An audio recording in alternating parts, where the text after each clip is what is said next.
Dans cette première vidéo du chapitre 14 sur les inéquations et les systèmes d'équations, on va d'abord introduire les inéquations. Une inéquation, c'est une inégalité entre deux membres. Par exemple, moins 3x plus 4 plus grand que 2 facteurs de 7 plus x est une inéquation car on a deux membres, le membre de gauche, le membre de droite, et un signe supérieur à qui les sépare. Alors que dans une équation, le seul signe qui puisse séparer les deux membres est le signe égal, dans une inéquation, les deux membres peuvent être séparés par quatre signes différents. Ces quatre signes, vous les connaissez, je les rappelle maintenant.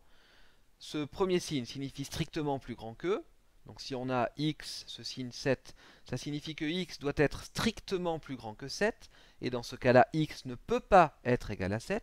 Il est plus grand et strictement plus grand. Ce deuxième symbole signifie strictement plus petit que.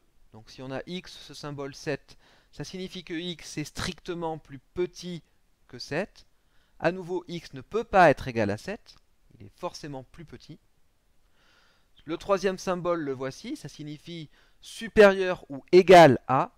Donc si on a x, ce symbole 7, ça signifie que x doit être supérieur ou égal à 7. Et dans ce cas, x peut être égal à 7. X peut être 8, 9, 10, mais il peut aussi être 7.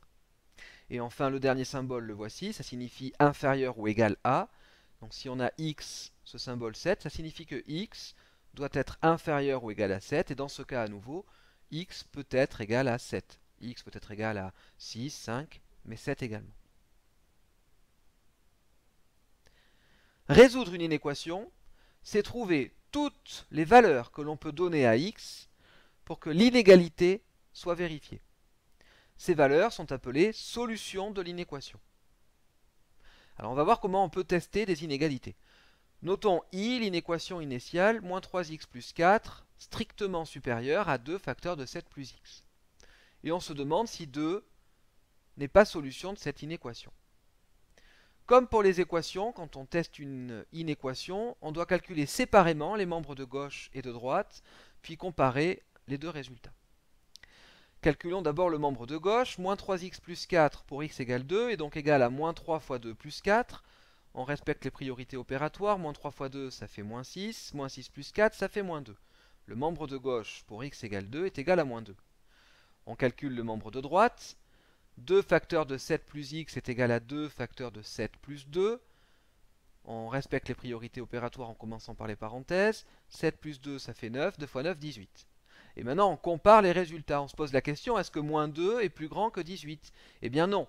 Moins 2 supérieur à 18, c'est faux.